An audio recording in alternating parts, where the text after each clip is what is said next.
कटते हैं कर्म से, कर्म कटते हैं सच्चे नाम से, सतनाम से। आम नाम से काम नहीं चलता। तो हमने बताया कि एक तो पाठ करवाना होगा बंदी छोड़ के नाम का, थारे धर्म का काम से हमने कोई पाठ मत कुछ नहीं ले जाना। तो उन्होंने बोले जी जो कहोगे वो ही कर देंगे हम। वो नाम ले गया, उसने उस दिन पाछे दवाई छोड़ दी 16 फरवरी से। घरवाला ने चिंता हुई कि यू खांदे खांदे जीवा था दवाई, अरे फिर ही उम्र रहेगा, और उसको चैन सा हुआ दवाई छोड़ने पाछे।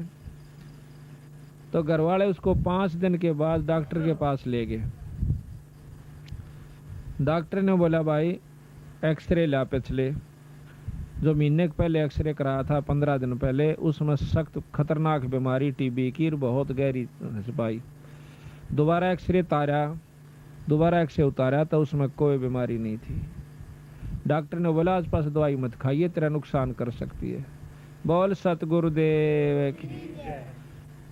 देखो ये परमात्मा के गुण होया करें, और परमात्मा लाभ दे से तार के माँ का के यानी गुरु, पूरा गुरु हो और उस गुरु में कह वो लाभ दिया करे। वैसे आम गुरु मेरे महाराज के अंधे गूंगे गुरु गणे ये लंगड़े लोभी लाख, और साहेब से परिचय नहीं और का बनावे साख। ईश्वर से तो जुड़े नहीं और दुनिया ने बनाए बैठे हैं। आप भी नरक में गधे बनेंगे और गेला उनके वो बनेंगे चेले, उड़े नरक में लौटेंगे और उड़े के कुतिया के पेट में कुतरू बने का होंगे सारे गुरु और चेले। तो इस दुख से बचने के लिए हमने पूरे गुरु की तलाश करनी चाहिए। ये मनुष्य जन्म बड़का खेल नहीं है कि फिर मिल जाएगा। एक अनाड़ी का फंसका अपनी जन्म बर्बाद नहीं करना चाहिए। गुरु की पूर्ण रूप से परख करके जब इसे सुख देने लाग रहा हो यही जन्म में, तो आगे बिराना के ठाठ देगा। और जब यही कोई सुख नहीं है तो आगे कोई लाभ की उम्मीद ना करिए उनसे। कोई नौका आगे सतलोक भेज देंगे, एक स्वर्ग में भेज देंगे, ये बंडाण की बात से। जब हम तो यहाँ तो कैर हो रहा घर में और वहाँ फिर स्वर्ग में, तो यही सुख हो गया तो यहीं पर स्वर्ग से शुरू हो जाएगा और आगे भी आपको लाभ मिलेगा, वैसे नहीं मिलेगा। तो इस प्रकार बताया है कि जिस घर में ऐसे सुथरे समागम शुरू हो जाते हैं उनके ना जाने कितने दुख परमात्मा दूर करा कर। तो इसलिए बताया कि सत्संग के बिना इस जीवन में ज्ञान नहीं होता। सत्संग में आप देख लो कितने गाय हो साबित काम में, बल्कि निंदक ज्यादा होंगे और इस बात को सराहने वाले कम मिलेंगे। क्यों? उनको बेरा नहीं बेचारा ने। जब ज्ञान हो जाएगा कि यह चीज बहुत बढ़िया है और इसका ज्ञान हो, यहाँ वक्त बैठे कोई सुने, वो बिना सुने तो कोई कुछ कह रहा होगा, कोई कुछ कह रहा है। सच्ची बात को सुनने में भी कष्ट होता है। यहाँ का बैठे सुने फिर उसको अजमा कर देखें। हम किसी को बुरा नहीं सिखाते। कोई बीड़ी शराब मांस तमाकू से पीछा छुटवाते हैं और परमात्मा के नाम पर लावासा। दारू पीने वाले को के बच्चों पर कितना बुरा असर पड़ता है, हुक्का पीने वाले पर कितना बुरा असर पड़ता है। एक दारू पीने वाला और हुक्का पीने वाला भी हमारे को जो बुरा बतावस है तो हमने उसकी बुद्धि का बेरा पटरा है, वो कितने दिमाग उसके अंदर है। आप तो सारे काम करे, ताश भी खेले और वो भी सत्संग की निंदा करता है, तो आप हिसाब ला लियो वो कितना कामिल आदमी से जो हमारी निंदा करता है। फिर निंदक के बारे में कबीर साहब ने कहा है कि निंदक मेरा नाम रो और बसो ना मुझसे दूर। भाई गाम गौरव गंदगी साफ करया करे सूर। जो गाम गौरव गंदगी हो से उसने सूराए का काम हो से उस गंदगी ने साफ करने का। निंदक जो भगत का होता है वो सबसे प्यारा हो से उसका, वो उसके सारे अड़ंगे ने साफ करता है, उसकी सारी बुराई ना आप ले लेता है। इसी प्रकार कहा है कि जब तक हम सत्संग में नहीं आवांगे तो हमने क्या का ज्ञान नहीं होगा।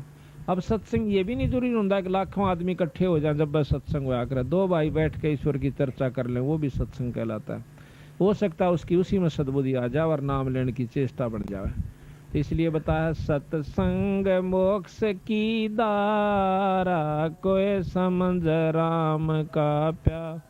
सत्संग मोक्ष की दारा कोई समझ राम का प्यार।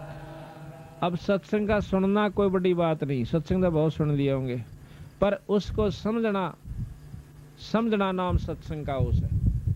अगर समझाएंगे नहीं तो सुनी सुनाई बातों पर कोई लाभ नहीं होगा जब तक हम समझेंगे नहीं। कैसे?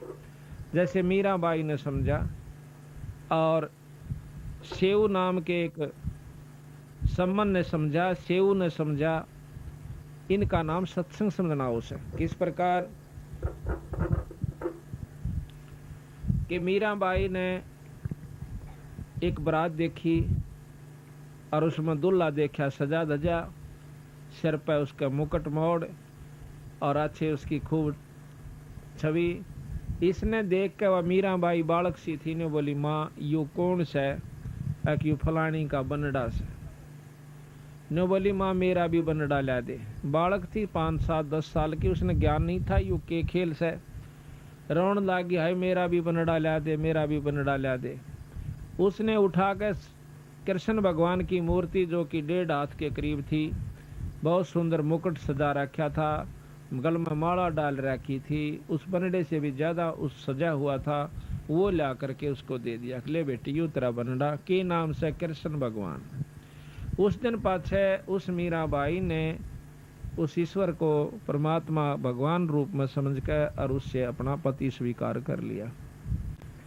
और साथ में ये गुण बताया इसकी माँ ने जितना बेरा था कि ये परमात्मा है, ये कभी मरता नहीं, अजर अमर है, और इसके साथ जुड़ जाने से बहुत लाभ होता है, सुख देता है, स्वर्ग में पहुंचा देता है, मुक्ति कर देता है। इन गुणों का ज्ञान करके मीराबाई उनसे बहुत प्यार करती थी और जैसे भी टूटे फूटे शब्द थे वो अपने गाया करती थी, ईश्वर को याद किया करती थी, नाम जाप किया करती। तो मीराबाई की मुक्ति का साधन बना, लेकिन बना जब वो गुरु से नाम ले लिया, क्योंकि पिछले संस्कार थे उसके जो प्रबल परमात्मा में रुचि बनी हुई थी, पिछले जन्मों का तप भजन उसके साथ था। लेकिन मुक्ति उसकी जब हुई जब रविदास जी तो उपदेश ले लिया, और उपदेश ले पाछे फिर उसने ज्ञान होया कि मैं तो जमा बर्बाद हो जाती अगर गुरु जी तो नाम ना लेती। तो इस प्रकार हम जब तक नाम नहीं ले लेंगे तब तक हमारा कोई छुटकारा नहीं होगा। तो बताया कि सत्संग समझे मीराबाई, करी सतनाम की कमाई। सत्संग समझे मीराबाई, करी सतनाम की कमाई। गुरु रविदास की शरणा आई, जब पाया मोक्ष द्वारा। है सत्संग मोक्ष की धारा, कोई समझ राम का प्यार। है सत्संग मोक्ष की धारा, कोई समझ राम। सत्संग समझा से शाना हो गया, साहेब कबीर का आना। सत्संग समझा से शाना हो गया, साहेब कबीर का आना।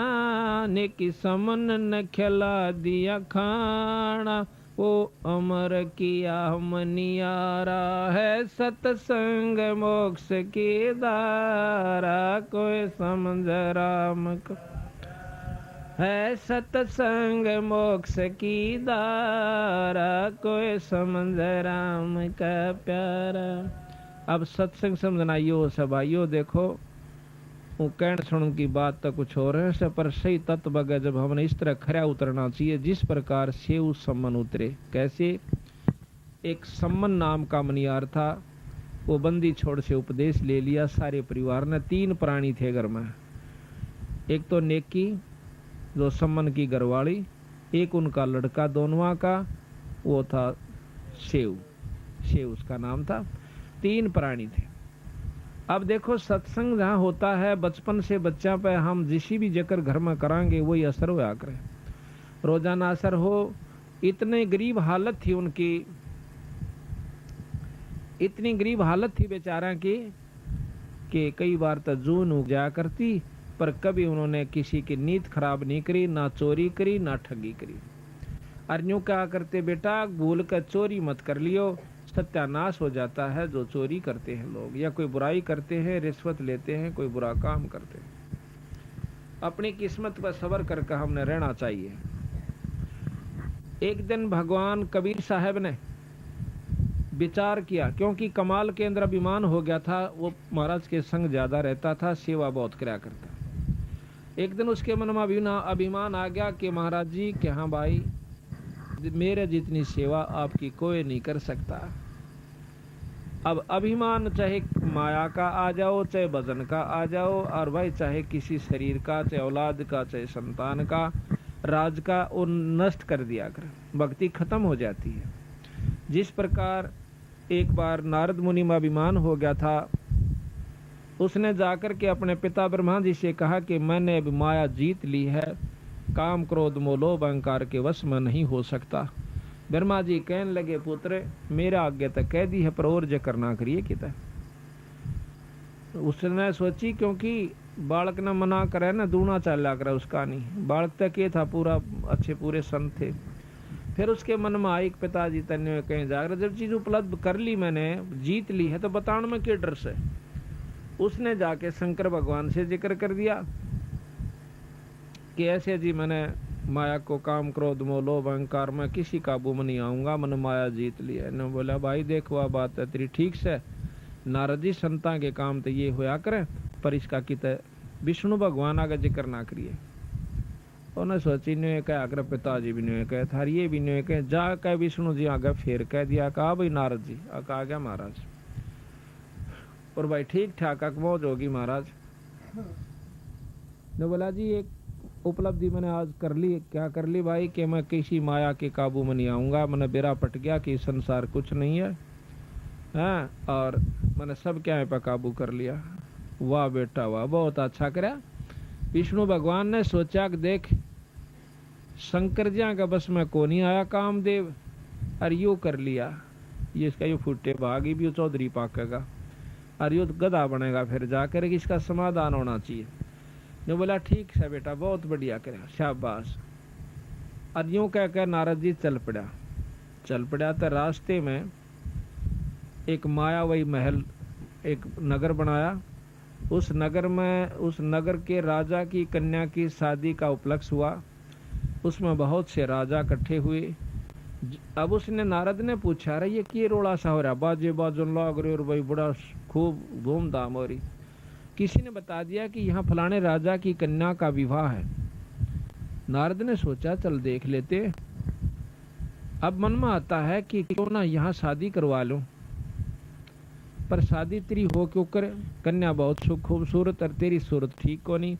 तो उसने भगवान विष्णु से अर्ज करी कि मुझे अपना रूप दे दे। अब भगवान विष्णु प्रकट हुए, कहने लगे बोलो ऋषिवर के क्या चाहिए कि ऐसे ऐसे कन्या का विवाह है और उसने अपना पति चुनना है और जो खूबसूरत पति होगा उसको चुनेगी, आप मुझे अपना रूप दे दीजिए। नो बोले तथास्तु। तो उन्होंने बंदर का मुंह ला दिया उस नारद जी का। अब नारद जी सोचे कि तेरा जो शकल है विष्णु भगवान की हो चुकी है और तेरे जितना सुंदर इस सृष्टि में कोई नहीं, और कन्या तुझे जान दे अपनाओगी। अब वो कन्या माला लेकर के घूम रही होती है और नारद जी का दोहरे का लिकड़गी। उसने सोचा तो देखा को नहीं, ये ना तो आई चुन लेती।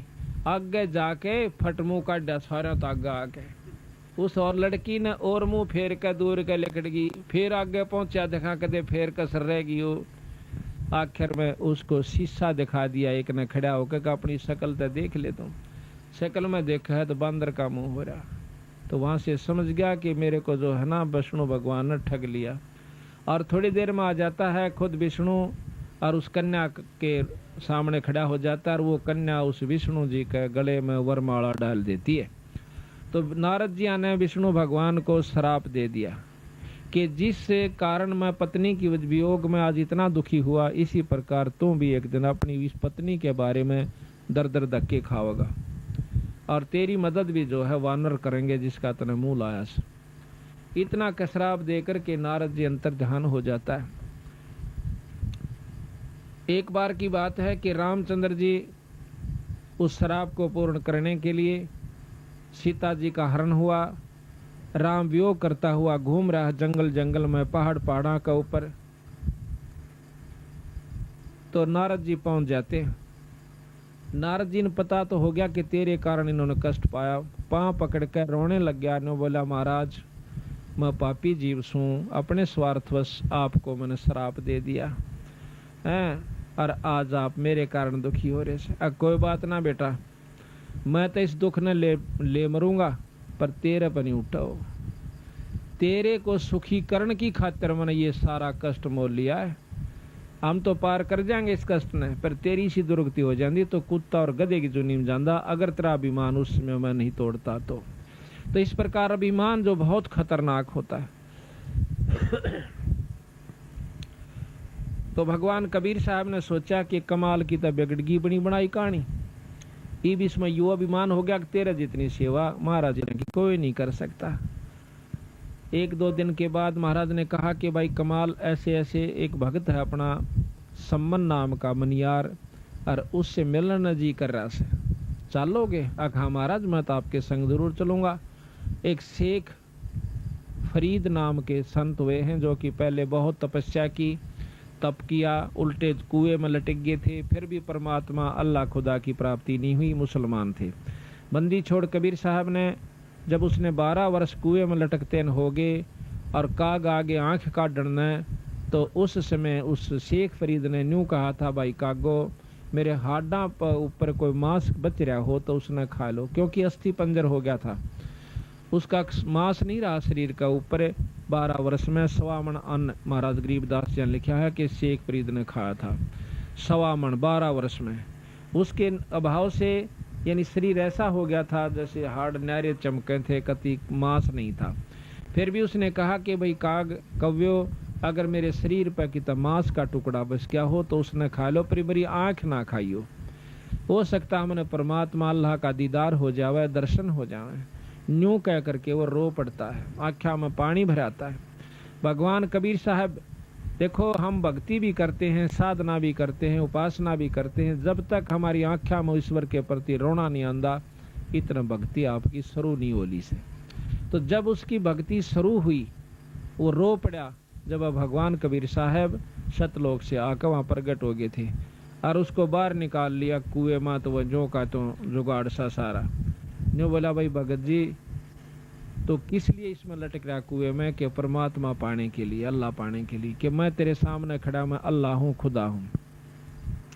न्यू बोला ऐसे नहीं, परमात्मा तो बेचगुण होता है, परमात्मा यूं होता है। बेचगुण कहते हैं निर्गुण को, कहते हैं निर्गुण ने तू देखेगा क्यों करे, सरगुण में तेरे सामने खड़ा। और बात सुन दे कि इस तप से तू तीसरे जन्म में कुत्ते की जुनी में जागा, तप से राज होता है, अगले जन्म में तू राजा बन जाएगा और तीसरे में कुत्ता बनेगा। ये साधना इस तप से होगी। अब भाई शेख फरीद की तो पिंडी कापी, कोट बड़ा मुकदमा मोल लिया और फिर यो इसका फल मिला। तो महाराज कहते हैं, वो है पेड़ बबूल का आम कहाँ से खा, बहुत रहे तुम कीकर और बाट देखो आम लागण की। साधना भी गलत करो, मर पड़ के को साधन शुरू भी करते हो तो वो भी गलत कर रहे हो। तो ने बोला जी फिर मैंने कोई रास्ता बता दो। रास्ता बताऊंगा, खाए का दा टूक, यानी फल खवाए फिर उसको रोटी खवाए। कुछ फल खाओ, महाराज कहते हैं कि इतना ना खाओ कि आपका पेट भर जाए और आपको नींद आ जाए, ज्यादा नहीं छकना चाहिए। प्रथम अंजल संयम राखा है, योग युगत सब सतगुरु भाखा है, योग लक्षण सब सतगुरु भाखा है, यानी थोड़ा खावे, इतना खावा जितना आवश्यक हो, जरूरत से ज्यादा नहीं खावा, ना कति कम भी नहीं खावा कि जमा पेट मात्र जो ना गड्ढन लाग जाए। हिसाब का खाओ और फिर अपना भक्ति करो, डट के काम भी धंधा करते रहो। तो फिर शेख फरीद को उपदेश दिया, नाम दिया। जब उस शेख फरीद का पीछा छूटा और भक्ति का साधन बना, फिर वो शेख फरीद बंदी छोड़ कबीर साहब के साथ रहा। ये प्रमाण मिलता है। तो शेख फरीद, कमाल और कबीर साहब उस सम्मन नाम के भगत के पास आ जाते हैं और उस सम्मन की इतनी बुरी हालत थी बेचारे की कि रोटी भी एक समय की उग जाया करती थी, इतना गरीब हालत में थे। और लेकिन प्रेम परमात्मा में इतना गजब था कि जो ही सामने 3 संत दिखाई दिए तो तीनों प्राणियों ने जब पता चला कि महाराज जी आगे हैं, एकदम जो भी जिस काम में रत था वहीं छोड़कर डांक मारी, देड़िया में आगे खड़े हो गए, लंबी डंडौत करी और रोन लागी नेकी खड़ी होकर कि भगवान हमारे कौन से सुथरे दिन आए जो आज परमात्मा हमारे बारने आगे आ गया। हे सतगुरु, आपने हमारे ऊपर ऐसी कौन सी रजा करी, दर्शन दिए और हमारे जैसे तुच्छ जीवों के पास आप आगे, राजाओं को छोड़ के। क्योंकि कबीर साहब के उस समय बहुत से राजा विशेष हो गए थे, सिकंदर लोधी, बिजली खां पठान जो कि मगर देश का राजा था, और वीर सिंह बघेला जो कि काशी का नवाब था, और भी बहुत से राजा थे जो कि कबीर साहब के शिष्य हो गए थे। तो महाराज ने कहा कि बेटी हम आगे, हमारा दिल करा कि आज उनको मिल का आवा। कहा जाओ महाराज भीतर बिछा दी बिछाना दो रजसी बोरी थी पल्ली थी को बिछोना पाटा टूटा था। सतगुरु महाराज बैठ जाते। बैठने के बाद पानी पात प्या करके तो सम्मन कहने लगा महाराज जी भोजन का बताओ, क्योंकि शाम का समय था। तो कबीर साहब ने बोले भाई रोटी तो खावांगे, भूख लाग रही से, भोजन तैयार करवाओ, भूख लगी हुई। बोला अच्छा जी। अब सम्मन घर ने आकर अपनी पत्नी से पूछे है कि महाराज जी रोटियां की कैसे कि भोजन का की बहुत से। वानो बोली जी घर में एक दाना भी नहीं से अन्न का। तो कहने लगा किसे तो मांग लिया उधारा। कबीर साहब तो वह नेकी कहने लगे जी 2-3 घरा में गई हूँ, कोई उधारा नहीं देता। तो वह कहने लगा ला तेरा ये ओढ़ना